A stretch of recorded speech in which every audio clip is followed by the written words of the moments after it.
Hello dear student, आज हम लोग जो है स्टार्ट करते हैं 6 सेमेस्टर का एक नया सब्जेक्ट जिसका नाम है डिज़ाइन ऑफ कंक्रीट स्ट्रक्चर। ठीक है, ये 6वें सेमेस्टर में है। फिलहाल एक के सिलेबस के आधार पर पढ़ेंगे हम लोग। बहुत अच्छा सब्जेक्ट है, इसमें डिज़ाइन ज़्यादा क्वेश्चन पूछे जाते हैं। न्यूमेरिकली सब्जेक्ट है, थियोरेटिकल नहीं है थोड़ा सा। पहली यूनिट की आज हम लोग चर्चा करेंगे। यूनिट नंबर फर्स्ट अपने पास, यूनिट नंबर फर्स्ट में क्या है सिलेबस में देख लेते हैं। यूनिट फर्स्ट है डिज़ाइन ऑफ बीम। चैप्टर का नाम है डिज़ाइन ऑफ बीम। ठीक है, बेसिक से चीज़ों को पढ़ेंगे क्योंकि बहुत सारे बच्चे ऐसे हैं जो पहली बार आरसीसी पढ़ रहे होंगे। हो सकता है चीज़ें ना समझ में आ रही हूँ, तो उम्मीद करता हूँ कि चीज़ें बिल्कुल समझ में आएंगी। आप लोग बेसिक से पढ़ना स्टार्टिंग से, क्योंकि हर एक चैप्टर इसमें को रिलेट है, मतलब एक दूसरे से क्या है, जुड़ा हुआ है। IS कोड जो हम यूज करेंगे वो IS 456/2000 का प्रयोग किया जाएगा। ठीक है, ये सभी के पास IS कोड होगा। अगर नहीं होगा तो वो जाके कॉलेज से अपने संपर्क करें या फिर जो है गूगल से डाउनलोड कर लें। ठीक है, तो IS 456/2000 का हम लोग यहाँ पे इस्तेमाल करने वाले हैं। इसी में सारी चीज़ें रिकमेंड हैं, सारी चीज़ें दी हुई हैं। इसी के आधार पर हम क्या करेंगे, डिज़ाइन ऑफ बीम सीखेंगे। ठीक है, तो पहला टर्म है अपने पास various design of RC structure. Various design of RC structure. RC structure का मतलब रेनफोर्समेंट कंक्रीट स्ट्रक्चर की बात कर रहे हैं। ठीक है, various design of RC structure की बात किया जा रहा है। ठीक, यहाँ पे तो कितने प्रकार के होते हैं देखो। पहले तो होता है वर्किंग स्ट्रेस मेथड, हम पढ़ेंगे यहाँ पे। ठीक है, पहला मेथड जो पढ़ेंगे वो है वर्किंग स्ट्रेस मेथड। ठीक है, वर्किंग स्ट्रेस मेथड में क्या है, इसको शॉर्ट फॉर्म में WSM भी बोला जाता है। इसी को बोला जाता है एक और नाम से इलास्टिक थ्योरी मेथड भी बोला जाता है इसे। ठीक है, ये दूसरा नाम है, क्या है, इलास्टिक थ्योरी मेथड है। इसी के एक मैं तीसरा नाम बता देता हूँ, इसको बोला जाता है modular ratio method. Modular ratio method के नाम से भी जाना जाता है। ठीक है, तो ये पहला मेथड अपने पास पढ़ना है। दूसरा मेथड पढ़ना है ultimate load factor. Ultimate load factor method, ये अपने पास दूसरा मेथड हो गया। तीसरा मेथड जो पढ़ना है हमें LSM, limit state method. Limit state method, ठीक है, इसी को कहीं कहीं बोला जाता है प्लास्टिक मेथड। प्लास्टिक मेथड के नाम से भी जाना जाता है। ठीक है, इसको LSM शार्ट में कह सकते हैं। तो ये 3 मेथड का हम लोग प्रयोग करेंगे। चौथा मेथड है आपके सिलेबस में नहीं है फिलहाल, लेकिन यही जनरल 3 मेथड है जिसका प्रयोग हम आगे पढ़ने वाले हैं। ठीक है, तो एक एक मेथड करके हम एनालिसिस करते हैं। इसके कॉन्सेप्ट क्या है, इसके एजम्पशंस क्या है, डिसएडवांटेज क्या है, इसके एडवांटेज क्या है। तो पहले मेथड का हम लोग एनालिसिस करेंगे WSM का। ठीक है, पहला मेथड अपने पास क्या है, WSM, वर्किंग स्ट्रेस मेथड। इसको शॉर्ट फॉर्म में बोला जाता है WSM। शॉर्ट फॉर्म में क्या बोला जाता है, WSM बोला जाता है। ठीक है, इसके एजम्पशंस क्या है जो हमें मानना है। कुछ एजम्पशंस लिए गए हैं जो कि IS 456/2000 में रिकमेंड किया गया है। IS कोड जो दिया गया है 456/2000, इसमें रिकमेंड एजम्पशंस इसके। ठीक है, हो सकता है कभी कभी ये क्वेश्चन पूछ ले आपको, कहेगा कि various type of design structure explain करें किसी एक को, या कहेगा कि इनके सारे एजम्पशंस छोटे छोटे 5-5 पॉइंट में लिखें। तो एजम्पशंस है इसके, ध्यान रखना, यहीं से सारी चीज़ें डिज़ाइन निकल के आएंगी। सारे एजम्पशंस को एक एक पॉइंट में क्लियर करना है। देखो यहाँ पे हमने सारे एजम्पशंस इसके लिख दिए, किसके, WSM के। पहला एजम्पशंस क्या कहता है कि a section which is plane before bending remains plane after bending. जैसे कोई एक ये बीम है, ध्यान से समझो, कोई एक ये बीम है, इस बीम पर अगर लोड लगा रहे हैं W, तो ये बीम कुछ झुकेगी, इस तरह से झुक जाएगी। लेकिन एजम्पशंस में ये माना गया है WSM के कि अगर बीम में लोड आ रहा है तो ये जैसे लोड लगाने के समय जिस प्लेन में थी, लोड लगाने के बाद भी वही प्लेन में रहेगी। मतलब इसमें जो बेंडिंग हुआ है उसको नेग्लेक्ट माना जाएगा। A section which is plane before bending remains plane after bending. ठीक है, पहला एजम्पशन हो गया। दूसरा कह रहा है in this method both steel and concrete are elastic and obey Hooke's law. It's means stress is directly proportional to strain. क्या कभी ऐसा हुआ है क्या? मैं इसके ड्रॉबैक बता रहा हूँ साथ साथ। कभी ऐसा हुआ है क्या कि कंक्रीट को आप ढलाई कर दो, ढलाई करने के बाद जैसे जैसे टाइम बीतता जाता है वो इलास्टिक नेचर में ही रहेगी कि इलास्टिक से प्लास्टिक नेचर में बदल जाएगी? सीधी सी बात है, वो इलास्टिक से प्लास्टिक नेचर में बदल जाती है क्या? कंक्रीट। लेकिन हमारे एजम्पशंस में कहा गया है WSM में कि नहीं, हम उसको क्या मानेंगे? इलास्टिक ही मानेंगे। उसको क्या मानेंगे? इलास्टिक ही मानेंगे। इसीलिए कह रहा है कि stress is directly proportional to strain. ठीक है, ये दूसरा एजम्पशन हो गया। तीसरा क्या कह रहा है? In this method the bond between steel and concrete is perfect and tensile stress are taken by steel. मतलब कह रहा है जो टेंशन जनरेट होगा किसी भी बीम में वो केवल किसके द्वारा सहा जाएगा? स्टील के द्वारा सहा जाएगा, ना कि कंक्रीट के द्वारा। कंक्रीट कोई भी टेंशन को रजिस्ट नहीं करेगी, ऐसा एजम्पशंस में माना गया है। ठीक है, ये तीसरे वाले एजम्पशंस में। चौथा क्या कह रहा है? मॉडुलर रेशियो यम। मॉडुलर रेशियो को यम से डिनोट करते हैं, ध्यान रखना। मॉडुलर रेशियो यम बराबर 280/3 इंटू सिग्मा CBC कंसिडर किया जाएगा, जो कि एक्चुअल में मॉडुलर रेशियो का जो फार्मूला होता है वो क्या होता है? यम बराबर ES/EC होता है। सोम में पढ़ा होगा, इसको नहीं पढ़ा होगा तो रिकॉल कर लेना। यम बराबर ES/EC ये फार्मूला होता है। लेकिन यहाँ पे WSM में क्या कंसिडर किया गया है? 280/3 सिग्मा CBC। सिग्मा CBC क्या है यहाँ पे? Permissible compressive strength in concrete in bending. देखो, सिग्मा परमिसिबल कंप्रेसिव स्ट्रेंथ है, CBC का मतलब है, एक C का मतलब हो गया कंक्रीट और एक C का मतलब हो गया कंप्रेसिव। ठीक है, और B का मतलब हो गया बेंडिंग। तो ध्यान से इसका कॉम्बिनेशन याद रखना, permissible compressive strength in concrete, ये सिग्मा CBC हो गया। ठीक है, न्यूटन पर mm² इसकी यूनिट होती है। पांचवा एजम्पशन क्या कहता है कि safety factor consider for steel and concrete is इतना 1.78 किसके लिए है? स्टील के लिए है, और 3 किसके लिए है? ये कंक्रीट के लिए है। ध्यान से समझना इस टर्म को, इस वाले पॉइंट को। यहाँ पे बोला है सेफ्टी फैक्टर, ना कि कुछ और, टर्म से ही रिलेट करना है। सेफ्टी फैक्टर पूछा है, सेफ्टी फैक्टर बोला गया है। 1.78 किसके लिए? स्टील के लिए है, और 3 किसके लिए है? ये है कंक्रीट के लिए है। ठीक है, तो ये था एजम्पशंस किसका? WSM का। ये पाँचों पॉइंट वेरी वेरी इंपॉर्टेंट है। अब यहीं पे हम लोग देखते हैं इसके डिसएडवांटेज क्या है, इसके WSM के। तो यहाँ पे डिसएडवांटेज थोड़ा सा पढ़ लेते हैं। डिसएडवांटेज WSM का ही। ठीक है, तो पहला डिसएडवांटेज क्या है? देखो, डिसएडवांटेज में क्या है यहाँ पे? पहला डिसएडवांटेज है कि concrete should be assumed perfect elastic. हमने बताया ना अभी एजम्पशंस में कि कंक्रीट को इलास्टिक ही मान लिया गया था, लेकिन ऐसा नहीं। कंक्रीट तो धीरे धीरे नेचर के आधार, मतलब समय के आधार पर क्या हो जाती है? प्लास्टिक में कन्वर्ट हो जाती है। जब ढलाई करते हैं तब इलास्टिक रहेगा मानते हैं, लेकिन जैसे समय बीतेगा एज ए 24 आवर के बाद ही वो प्लास्टिक में कन्वर्ट हो जाती है। ठीक है, तो ये पहला एजम्पशन, ये डिसएडवांटेज हो गया। दूसरा क्या है? In this method not consider creep and shrinkage. कहीं पर क्रीप और श्रिंकेज की बात नहीं की गई है एजम्पशंस में। की गई है? बिल्कुल नहीं की गई WSM में। इसीलिए इसको भी कंसीडर किया जाता है, क्योंकि कंक्रीट ढलाई के बाद कुछ सिकुड़ जाती है। भले हमको आंखों से दिखाई नहीं पड़ता, लेकिन कुछ ना कुछ क्या हो जाती है? सिकुड़ जाती है। तो श्रिंकेज और क्रीप क्या है? Time dependent property. ये भी हालांकि श्रिंकेज की ही प्रॉपर्टी है, लेकिन ये टाइम डिपेंडेंट प्रॉपर्टी है। तीसरा क्या है disadvantage? It does not use factor of safety with respect to load. मतलब लोड के साथ कोई फैक्टर ऑफ सेफ्टी को कंसीडर नहीं किया गया है। यहाँ पे फैक्टर ऑफ सेफ्टी तो लिया गया है, लेकिन वो किसके लिए लिया गया है? परमिसिबल स्ट्रेस के लिए लिया गया है, ना कि लोड के लिए। चौथा एजम्पशंस क्या है अपने पास? This method is uneconomical section for given. मतलब इसके द्वारा जो भी सेक्शन डिजाइन किए जाएंगे, किसके द्वारा? WSM के द्वारा। WSM में जो भी सेक्शन डिजाइन किए जाएंगे वो कैसे होंगे? अनइकोनॉमिकल होंगे। ठीक है,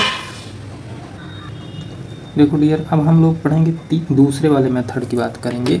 दूसरा मेथड अपने पास क्या था? ये था अल्टीमेट लोड फैक्टर मेथड। इसके एजम्पशंस क्या है? ध्यान से समझना। दिस मेथड अल्टीमेट अथवा collapse load is use to design load. मतलब डिज़ाइन लोड के लिए इसमें क्या यूज किया जाता है, अल्टीमेट लोड को यूज किया जाता है। तथा कोलैप्स लोड मतलब जैसे अगर कोई ये बीम है, इस बीम के ऊपर कोई लोड आ रहा है, जब तक ये बीम फेल ना कर जाए तो फेल करते समय लोड ये कंसीडर कर लिया जाता है कि कितना लोड आया इस बीम में, ठीक है। तो वो लोड को डिज़ाइन के लिए यूज कर दिया जाता है, किसमें, यूटीएल मतलब अल्टीमेट लोड फैक्टर वाले में, ठीक है। दूसरा मेथड क्या है इसमें, मतलब एजम्पशंस में, this method used to real stress strain curve in concrete and steel.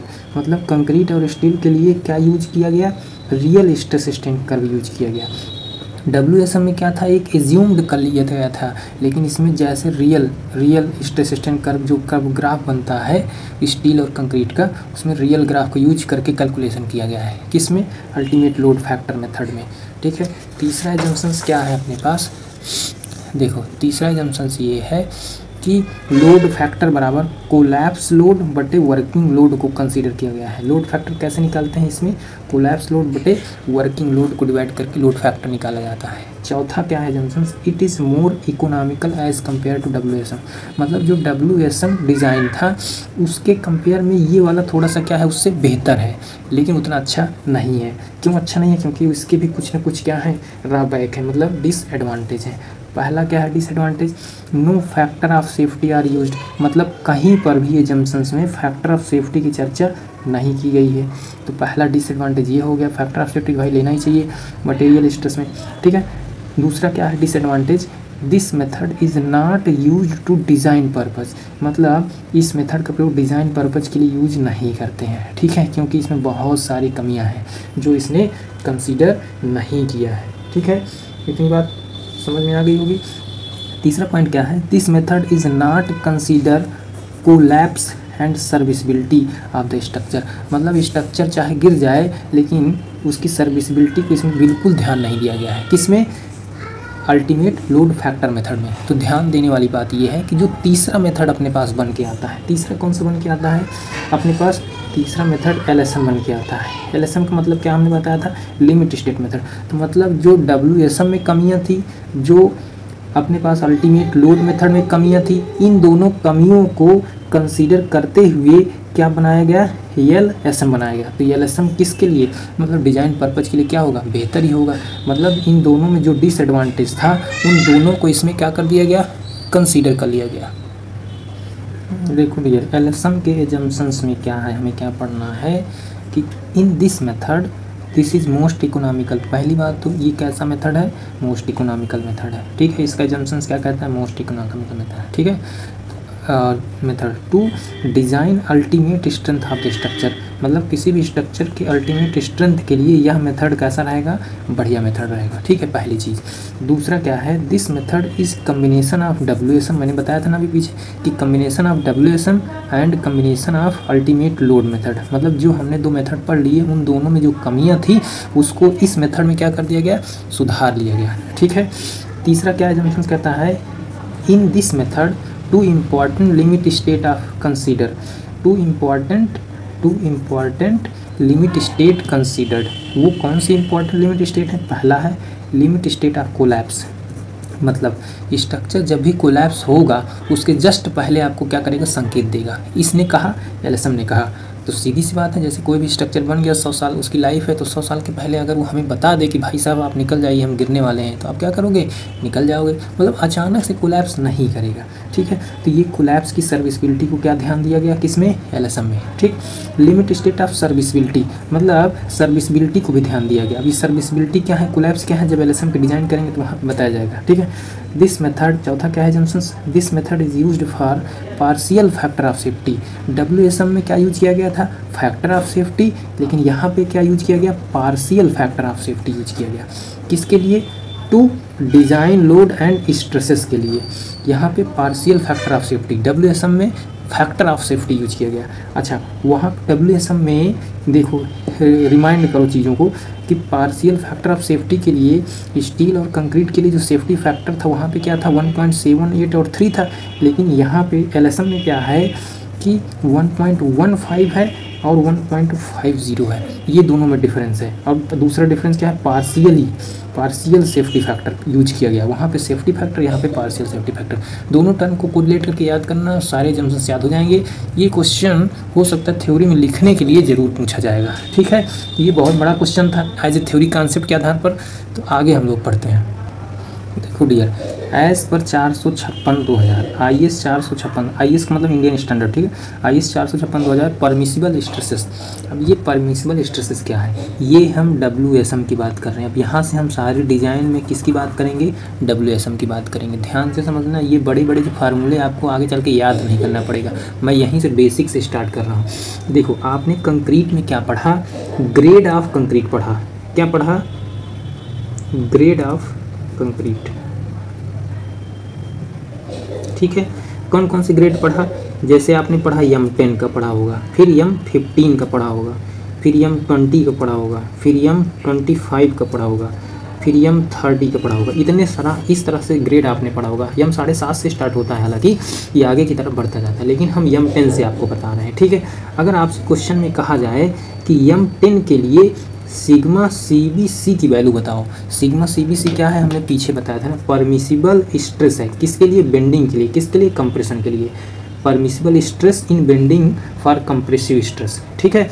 मतलब सिग्मा CBC किसके लिए निकालना है, M10 के लिए। अगर आपसे क्वेश्चन में कह दे कि M10 के लिए सिग्मा CBC वैल्यू निकालो, तो कैसे निकालोगे। आपको पता है कि WSM के एजम्पशंस में क्या लिया गया है, M बराबर 280/3 सिग्मा CBC कंसीडर किया गया है। कि नहीं किया गया, बिल्कुल सीधी सी बात है। तो एक कॉलम और हम बना लेते हैं। यहाँ पे M की वैल्यू, M क्या है, यहाँ पे मॉड्यूलर रेशियो है।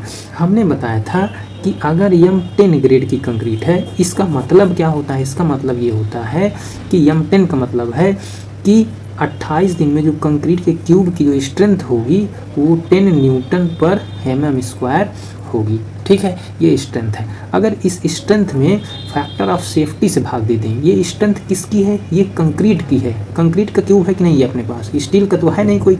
तो कंक्रीट के क्यूब में अगर हम फैक्टर ऑफ सेफ्टी से भाग दे दें, ये फैक्टर ऑफ सेफ्टी क्या है, फैक्टर ऑफ सेफ्टी हमने बताया था एजम्पशंस में कि कंक्रीट के लिए फैक्टर ऑफ सेफ्टी कितना लेते हैं, 3 लेते हैं। तो भाई साहब, अगर 10 में 3 से भाग दे दोगे तो ये कितना आएगा, 3.3। तो 10 में 3 से जब भाग दोगे तो ये वैल्यू आपको मिलेगी सिग्मा CBC, ठीक है, ध्यान रखना। तो सिग्मा CBC कहाँ से आया, 3.3, 10 में हमने 3 से भाग दे दिया। अगर हम 15 में 3 से भाग देंगे तो कितना आएगा, 5.0 है। इसी तरह 20 में 3 से भाग देंगे तो 6 कुछ आएगा, तो हम 7 ले गए हैं, ठीक है इसको। इसलिए 25 में भाग देंगे तो 8.5 आएगा, 30 में भाग देंगे तो सीधा 10 आ जाएगा। तो ये सिग्मा CBC की वैल्यू निकल गई कि नहीं, अपने पास निकल गई। अब आपके पास क्वेश्चन में कहेगा कि M15 ग्रेड की कंक्रीट है, इसका उपयोग आपको करना है, तो समझ लेना सिग्मा CBC की वैल्यू क्या आएगी, 5 आएगी। सीधा ना याद रहे तो क्या करना है, यहाँ से 3 से भाग दे के निकाल देना, क्योंकि पॉसिबल नहीं हो सकता इतनी डाटा याद ना रहे। क्वेश्चन में कभी भी इसकी वैल्यू नहीं देगा, क्वेश्चन में आपको ये देगा, आपको इसकी वैल्यू निकालना पड़ेगा। M की वैल्यू कैसे निकालोगे, इस वाले फार्मूले में रख दो ना यार, सिग्मा CBC आपको पता चल गया। जैसे M10 के लिए, M10 ग्रेड की कंक्रीट के लिए मॉड्यूलर रेशियो आपको निकालना है, तो 280/3 इंटू सिग्मा CBC क्या है, 3.3 है। तो जब इसको कैलकुलेट करोगे आप तो ये अप्रॉक्सीमेट आ जाएगा 28, ठीक है। ये आ जाएगा 19, मैं यहाँ पे बताया दे रहा हूँ, ये आ जाएगा 13.33 के लगभग आता है। ये आ जाएगा 11.0, ये आ जाएगा 9.0। तो ये आपको याद कर लेना है। अगर याद कर लेना अच्छी बात है, नहीं याद हो रहा तो इसी फार्मूले से आपको क्या कर लेना है, डायरेक्ट कैलकुलेट कर लेना है, ठीक है। ये अपने पास क्या था, एज पर IS 456/2000 permissible stress in concrete था ये, क्योंकि मैं कंक्रीट की बात कर रहा था। अगर मैं यहाँ पे आपसे स्टील की बात करूँ, क्या स्टील की बात करूँ, तो यहाँ पे जब स्टील की बात करें परमिसिबल स्ट्रेस, तो वहाँ पे सिग्मा CBC था, यहाँ पे सिग्मा ST से डिनोट करते हैं स्टील के लिए। तो जब भी परमिसिबल स्ट्रेस स्टील का निकालते हैं तो किससे डिनोट करते हैं, सिग्मा ST से डिनोट करते हैं। क्यों T से, क्योंकि ये टेंशन में स्टील डाला जाता है ना, तो इसीलिए सिग्मा ST। अगर यहीं पे कंप्रेशन में स्टील डाल दिया जाएगा तो इसे डिनोट करते हैं, सिग्मा SC से डिनोट करते हैं, क्योंकि C क्या है, कंप्रेशन में जो स्टील डाली गई है, T क्या है, जो टेंशन में स्टील डाली गई है। दोनों में थोड़ा सा बारीक डिफरेंस होता है, 10% का वेरिएशन आता है। हालांकि आगे चल के डिज़ाइन में पता चल जाएगा आपको। हमें यहाँ पे निकालना क्या है, हमें निकालना है ये सिग्मा ST निकालना है। तो आपको पता है कि हमने या आपने सोम में पढ़ा होगा बहुत सारे ग्रेड होते हैं, क्या क्या ग्रेड होते हैं, FE 250। इसका क्या मतलब है, FE 250 का मतलब है कि जो ये 250 है वो स्टील की एक ग्रेड है, 250 का स्टील की एक ग्रेड है जिसकी यील्ड स्ट्रेंथ कितनी है, 250 न्यूटन पर mm स्क्वायर। तो ये जो डाटा लिखा रहता है 250, यही क्या कहलाता है, यील्ड स्ट्रेंथ कहलाता है। ठीक है, तो 250 न्यूटन पर mm स्क्वायर। कितने ग्रेड हैं अपने पास स्टील में, एक है देखो FE जो ज़्यादा यूज होते हैं 250 है, दूसरा है FE 415 है, तीसरा है FE 500। 3 प्रकार के ग्रेड हैं जिसकी यील्ड स्ट्रेंथ तीनों की क्या हो गई, एक की 500 हो गई, एक की 415 हो गई, एक की 250 हो गई। अब हम यील्ड वैल्यू को डायरेक्टली यूज नहीं कर लेते हैं कंक्रीट में, स्टील में, तो हम क्या निकालते हैं, सिग्मा यस टी निकालते हैं। तो सिग्मा यस टी क्या होता है, यील्ड वैल्यू या यील्ड वैल्यू जो भी होगी, या यील्ड स्ट्रेस भी कह सकते हैं, यील्ड स्ट्रेस बटे फैक्टर ऑफ सेफ्टी। तो यील्ड स्ट्रेस अपने पास जैसे सिग्मा एस टी हम निकालना चाह रहे हैं, यील्ड स्ट्रेस अपने पास FE 250 है, तो FE 250 के लिए सिग्मा एस टी क्या निकल के आएगा, तो 250 बटे फैक्टर ऑफ सेफ्टी क्या रख दें, फैक्टर ऑफ सेफ्टी 1.78 रख दें, क्योंकि हमने स्टील के लिए जंक्शंस में फैक्टर ऑफ सेफ्टी बता रखा है, वो क्या होता है 1.78 होता है। ठीक है जनाब, इसको जब आप कैलकुलेट करोगे तो ये आएगा 140 न्यूटन पर mm स्क्वायर। ये किसके लिए है, 250 के लिए। अगर यहीं पे आप 415 के लिए निकालो, 415 बटे 1.78, तो ये निकल के आ जाएगा डियर 230 न्यूटन पर mm स्क्वायर। ठीक है, उम्मीद करता हूँ चीज़ें समझ में आ रही होंगी। सिग्मा एस टी बराबर अगर हम निकालना चाहें 500 के लिए, तो 500 बटे 1.78 बराबर कितना हो जाएगा, ये आएगा 275 न्यूटन पर mm स्क्वायर। अब आपको क्वेश्चन में क्या दे रखेगा, क्वेश्चन में इस तरह लिख देगा, इस तरह लिख देगा, आपको निकालना है सिग्मा एस टी। तो ये सब अगर याद रहेगा फंडा कैसे आया तो निकाल सकते हो कि नहीं निकाल सकते। वहीं पे दुनिया भर सोचते रहोगे कि यार 140 ये कहाँ से आ गया, कुछ लोग नहीं सोच पाते हैं, क्या कर लेते हैं, रट्टा मार लेते हैं। कितना डाटा रट्टा मारोगे, बहुत सारा डिज़ाइन है RCC में, कॉन्सेप्ट के साथ चीज़ों को सीखोगे तो बहुत मज़ा आने वाला है। ठीक है, लेकिन मैं इतना मेहनत से अगर चीज़ों को बता रहा हूँ तो आपकी जो रिस्पॉन्सिबिलिटी ये है आपकी कि आपको वीडियो को शेयर करना है तथा चैनल को सब्सक्राइब करके मेंबर बढ़ाना है। जितने सारे मेंबर ज़्यादा होंगे उतना मुझे पढ़ाने में इंटरेस्ट जगेगा। नहीं, मैं लास्ट में क्या करूँगा, अच्छी वीडियो को हाइड कर दूँगा और जो सब्सक्राइबर होंगे मेरे वीडियो के वही केवल देख पाएंगे, अदरवाइज़। ठीक है, तो चीज़ें उम्मीद करता हूँ चीज़ें समझ में आई होंगी। आगे मैं बढ़ता हूँ। अच्छा, ये वैल्यू सारी यूज कहाँ करते हैं, अप टू 20 mm की अगर सरिया है तभी ये वैल्यू को आप यूज कर सकते हैं। अगर सरिया 20 mm से क्या हो गई, बड़ी हो गई, अगर सरिया 20 mm से बड़ी हो गई तो यहाँ पे 140 की जगह 130 हो जाएगा और 230 की जगह 190 हो जाएगा। ये चीज़ IS कोड में लिखा हुआ है, ये चीज़ कहाँ लिखा हुआ है, IS कोड में लिखा हुआ है। जो IS कोड पढ़ते होंगे उनको ये चीज़ मिल जाएगा, जो नहीं पढ़ते होंगे उनको ये चीज़ नहीं मिलेगा। ठीक है, तो आगे हम लोग बढ़ते हैं थोड़ा सा और। देखो डियर, आगे पढ़ते हैं हम लोग, क्या है अपने पास हेडिंग है सिंगली रेनफोर्स्ड सेक्शन। ठीक है, सिंगली रेनफोर्स्ड सेक्शन क्या होता है, जैसा कि नाम से सिंगली मतलब सिंगल पर्सन, यार उसके जीवन में मतलब वो अकेला है। ठीक है, तो समझो चीज़ों को। A beam reinforcement bar provide in only tension zone that is called singly reinforced section. ठीक है, मतलब मैंने कहा कि जब भी आप रेनफोर्समेंट मतलब सरिया की बात हो रही, जब भी आप स्टील जो है प्रोवाइड करोगे कहाँ, टेंशन जोन में प्रोवाइड करोगे। कहाँ पे प्रोवाइड करोगे, टेंशन जोन में प्रोवाइड करोगे। ठीक है, मतलब टेंशन जोन में क्या प्रोवाइड करोगे आप, रेनफोर्समेंट प्रोवाइड करोगे। कैसे जानोगे कि ये टेंशन जोन है, देखो जैसे कोई एक ये बीम है, ठीक है, इस बीम में लोड लगा रहे हैं, इस बीम का कहीं ना कहीं ये न्यूट्रल एक्सेस है, तो न्यूट्रल एक्सेस से ये बीम क्या हो जाएगी, झुक जाएगी, ऐसे ऐसे झुक जाएगी, नहीं झुक जाएगी। तो न्यूट्रल एक्सेस ये वाली पोजीशन है, तो न्यूट्रल एक्सेस जैसे ये पेन है, तो ये पेन को अगर इस तरह से घुमा रहे हैं, ध्यान से समझना, इस तरह से अगर ये झुक जा रही है तो ऊपर वाला पोर्शन क्या है, कंप्रेशन में आ जाता है, लेकिन इसके नीचे वाला पोर्शन क्या है, टेंशन में चला जाता है।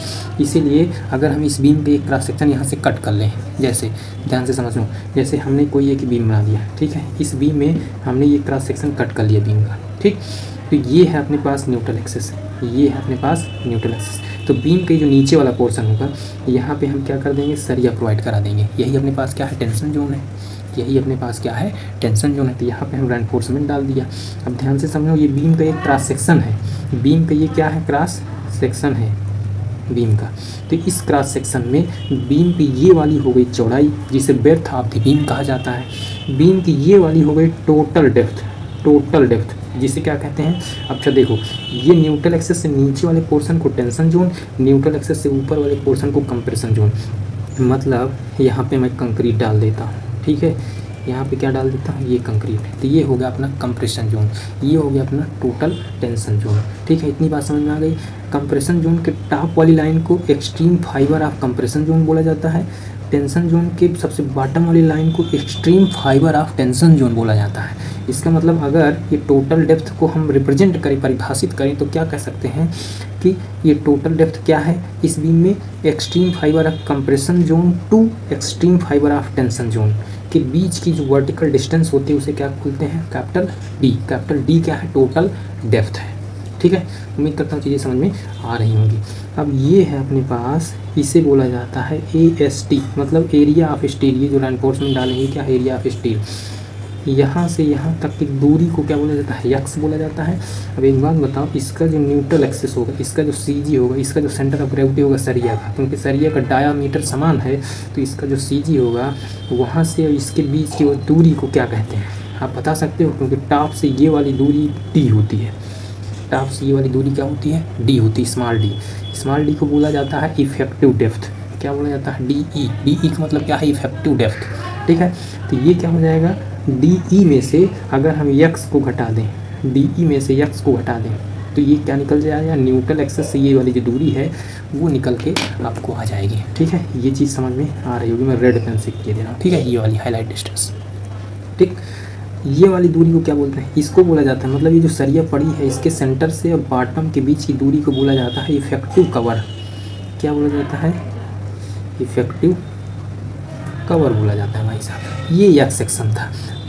अगर हम बीम का कुछ ये इस तरह से फिगर बना दें, मतलब ये लाइन है, समझ लेना, ध्यान से समझ लेना, ये वाली सीधी लाइन, मतलब इसका जो CG है वही सीधी वाली लाइन है, ये वाली लाइन। ठीक, तो न्यूट्रल एक्सिस ये हो गया अपने पास।